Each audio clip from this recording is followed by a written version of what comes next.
ہم نے یہی کہا کہ رسول خدا فرماتے ہیں نعل بالنعل، وہ چیزیں جو بنی اسرائیل کے ساتھ ہوئی نعل بالنعل، ہو بہو وہی چیزیں میری امت کے ساتھ ہوں۔ انہوں نے عیسیٰ کا انکار کیا، انہوں نے علی بن ابی طالب کا انکار کیا۔ سیدہ کی شہادت اس انکار کی ابتدا ہے۔ اب سوال یہ ہے اس امت نے انکار کیا تو کیوں کیا، ایک الگ بحث ہے، لیکن پہلے اس قرآن کی آیت کو سمجھنا بہت ضروری ہے۔ کیا مطلب اس نے پوری کائنات کو قتل کر دیا، اس نے پوری انسانیت کو قتل کر دیا؟ دیکھیے خدا کے نزدیک قتل جسم اتنی اہمیت نہیں رکھتا جتنا قتل روح اہمیت رکھتا ہے۔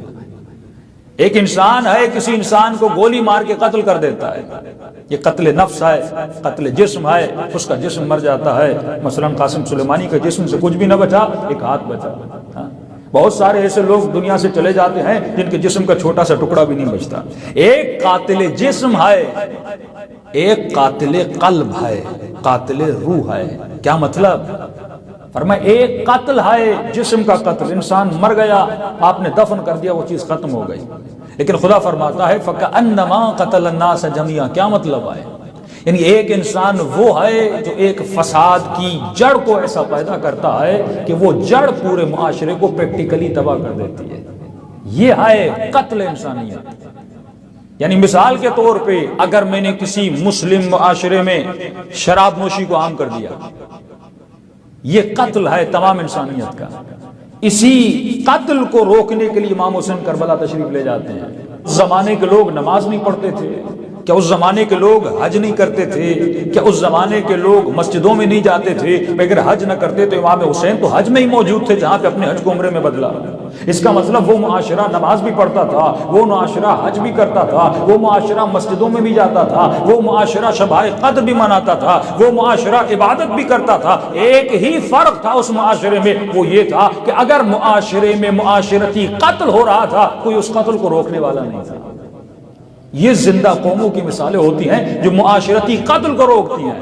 یعنی امام دیکھ رہے تھے کہ ایک وقت کا حاکم اور شراب پی رہا ہے، ایک وقت کا حاکم اور زنا میں مبتلا ہے، ایک وقت کا حاکم علل اعلان شریعت پروردگار عالم کو پامال کر رہا ہے، اور معاشرہ مردہ ہے اور سویا ہوا ہے، اس کو روکنے والا کوئی نہیں ہے۔ تبھی ہم فرماتے ہیں اشہد انک امرت بالمعروف ونہیت عن المنکر۔ یہ گواہی ہم اسی لیے دیتے ہیں۔ امر بالمعروف ایک گلی کا نام نہیں ہے، امر بالمعروف ایک معاشرے کی اصلاح کا نام ہے۔ یعنی اگر کسی معاشرے میں کوئی فساد پھیلاتا ہے یہ قاتل روح انسانیت ہے، کیونکہ دنیا کی زندگی تو محدود ہے۔ جب آیت اللہ مصباح یزدی سے پوچھا گیا قبلہ بہترین علم کون سا ہے، انہوں نے کہا دیکھو جب تم جوان ہوتے ہو مختلف علوم کے پیچھے جاتے ہو، کوئی کہتا ہے میں ڈاکٹر بنوں، کوئی کہتا ہے میں انجینئر بنوں، کوئی کہتا ہے میں کیا بنوں، لیکن فرمایا جب اس علم کے پیچھے جاتے ہو کتنے سال لگتے ہیں؟ مثلا کوئی ڈاکٹر بنے گا 10 سال 12 سال 15 سال اسے لگیں گے۔ اچھا اس علم کے حاصل کرنے کے بعد اسے ملے گا کیا؟ وہ یہی سوچ کے جاتا ہے اس میں مال زیادہ ہے، اس میں پیسہ زیادہ ہے۔ اچھا کتنے سال کمائے گا؟ 60 ایئرس تک ڈاکٹر رہے گا، 70 ایئرس تک ڈاکٹر رہے گا۔ اس نے کمایا مثلا منتھلی بہت کما لے، $5000 کما لے گا، $10,000 کما لے گا، زندگی پونجی کمائی جمع کر دے 2 4 5 کروڑ اس نے کما لیے۔ اچھا یہ ڈاکٹر بننے کے بعد کرتا کیا ہے؟ مثلا ایک مریض آیا، اس نے کسی کو کینسر سے نجات دی، جب یہ کینسر سے نجات پا لے گا یہ کتنے سال زندہ رہے گا؟ میکسیمم اگر میں کاؤنٹ کر لوں تو 100 ایئر زندہ رہے گا، 100 سال اس نے کسی کو زندگی دی۔ لیکن کیا ڈاکٹر کو یہ پتا ہے جس سے میں بچا رہا ہوں یہ بچنے کے بعد کسی کو قتل نہیں کرے گا؟ کوئی صدام جیسے کو بچا لیا، اس کی جان کو بچا لیا، اور اس نے بچنے کے بعد ہزاروں لوگوں کو قتل کر دیا۔ کسی ٹرمپ جیسے خبیث کو اس نے بچا لیا، وہ تو ڈاکٹر ہے، اس کا کام صرف جسم کو شفا دینا ہے، اس کا روح سے لینا دینا نہیں ہے۔ اور اس نے بچانے کے بعد اس کو یہ یقین اور 100% یقین ہے بھی نہیں کہ وہ بچنے کے بعد کہیں جا کر قتل نہ کر دے۔ لیکن فرمایا ایک ہے علم الہی جو انبیاء کا کردار تھا، جو اہل بیت کا کام تھا، جو سیدہ فاطمہ الزہرا کا کام تھا۔ ان کا کام کیا تھا؟ جسم کو نہیں بلکہ انسان کی روح کو بچانا۔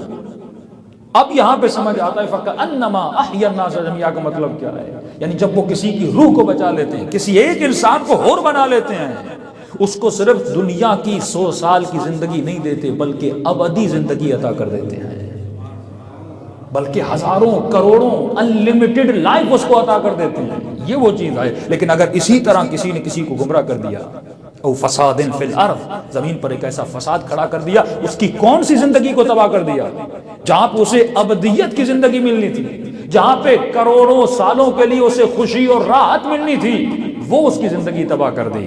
تو بہترین کام، افضل ترین کام جو اہل بیت کرنے آئے، جو سیدہ نے کیا، مولا علی سے لے کے ہمارے 12 امام اور علماء نے کیا، وہ یہ کام تھا کہ معاشرے کو ایسا بنا دو، معاشرے میں فساد نہ ہو، معاشرے میں گناہ نہ ہو۔ معاشرے کی جب آپ اصلاح کرتے ہیں، جب ایک سوسائٹی کی آپ اصلاح کرتے ہیں، اور وہ جب سوسائٹی بن جاتی ہے، تو آپ پریکٹیکلی کہہ سکتے ہیں یہ وہ سوسائٹی ہے جو واقعاً اور حقیقتاً امام زمانہ کا انتظار کرنے کی قابلیت رکھتی ہے۔ صلوات پڑھیں محمد و آل محمد۔